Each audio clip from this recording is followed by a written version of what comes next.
what every successful manifestor knows and understands.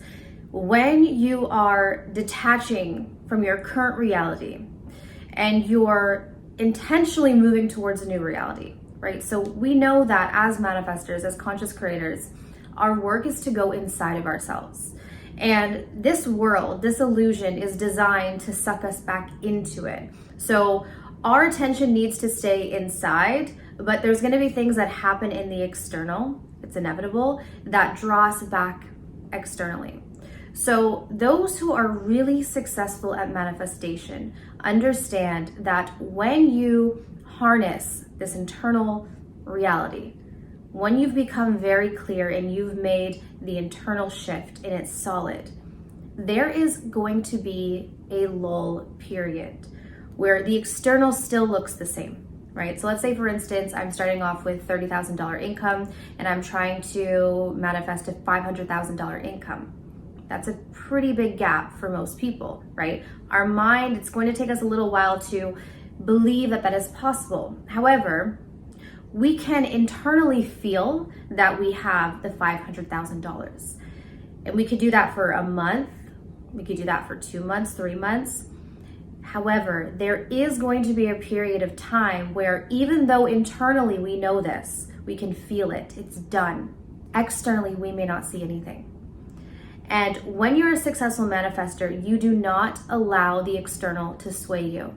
And this is why I think that many people give up on manifestation. Or, I see this a lot where people say, manifestation isn't real, welcome to get into the real world, things like this. And the reality is that if you look around, your thoughts, what you're thinking on a dominant basis, is literally creating your reality. But because we have this lull period, many of us are constantly reacting to what we're seeing. We're believing in the validity of it because we see it, right? It's so concrete that we don't understand the power that we have through intention, right? So our state of consciousness can be focused on the internal or the external. So we have a choice. I can keep focusing today on what I'm seeing today, but if I don't want that to be my tomorrow or my next week or my next year, why would I take my consciousness, my attention, really that's what we're saying, our attention, why would I take my attention and focus on something that I don't want? But this is what the majority of us do because we don't understand the power that we have. We don't understand the power that we hold. I always tell people, if you are kind of on the fence about manifestation, or if you don't fully believe it, start off with something small. Because I find that if you have that internal belief that this actually works, it's going to be more motivation to stay, consistent during that lull period, because you know that the end result will come eventually. The other point that I want to make is that if you're really doing the internal work correctly, the time period is not going to matter, right? So when I think about those bigger things, I'm saying bigger, they're not necessarily bigger, but when I think about those bigger things that I've manifested, there's always been a pretty significant period of time where I knew it was a fact. I knew it was true.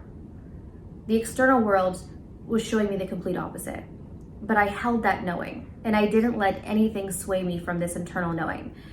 And then one day when you least expect it, it shows up.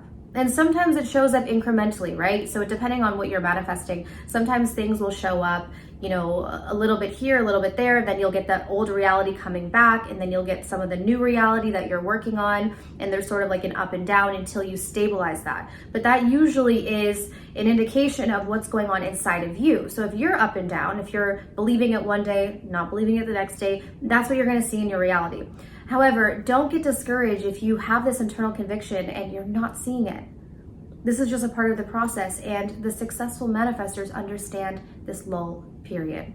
So I hope this video today could act as motivation. If you guys are interested in working with a coach on your manifestation journeys or on your spiritual journeys, I do have 3-week and 6-week coaching. So it is my goal to help you get into alignment with your higher self, to get clear on your intentions and what it is that you want to create in this physical world, and to remove the blocks that are getting in the way. Because oftentimes the blocks are internal, right? And so when we can identify them, when we can release them, we become this clear channel and we can draw things into us effortlessly. So if that's something that interests you, all of my information will be down below in the description box. But I want to thank you guys so much for tuning in, and I'll see you soon. Take care.